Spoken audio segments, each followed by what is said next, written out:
It's like such a beautiful metaphor to believe that men have their own relationship with their substances. And it's like any other relationship where boundaries are essential. And so the reality of guys connecting with the part of them that's also saying yes to their drug use allows them to understand where they might need to say no.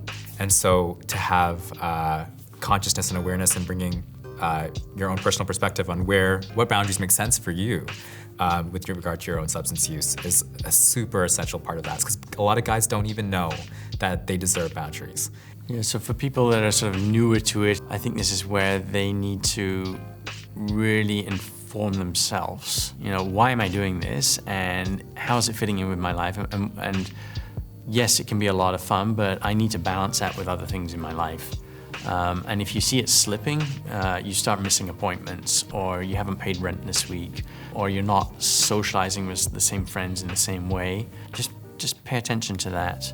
I would caution people to put any drugs in their body without doing a bit more homework, or knowing it's someone that you can trust and is gonna walk you through it in a good way. There's places to go and read about this stuff and learn about it. And talk to people about it, talk to other people who had used them and ask them, what's the experience like? Why do you do this? You know, what problems have you had? There needs to be a plan around safety. I know what it looks like, I know when I have it, and I know when I don't have it. I need to understand, what are my risk factors? Do I come from a history of addiction that is embedded in my family tree?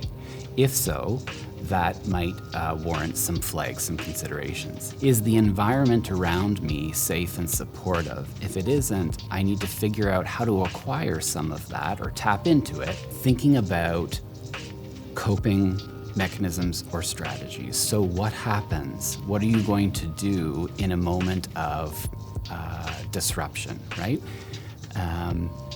That can be applied to those coping mechanisms, support the safety plan, are a response to the safety plan, but they also extend to other areas of physical and mental health. And then ultimately, I think when it comes to community and queer men, there needs to be a conversation around, or a challenge about, what we're seeing in and amongst each other.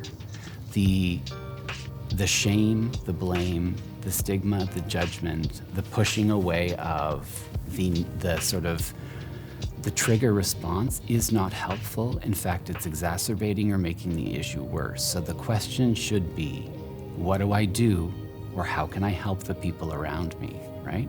If somebody is in crisis when using, and you are there, what is it you can do to help? What does safety look like? And then have fun, but what goes up comes down.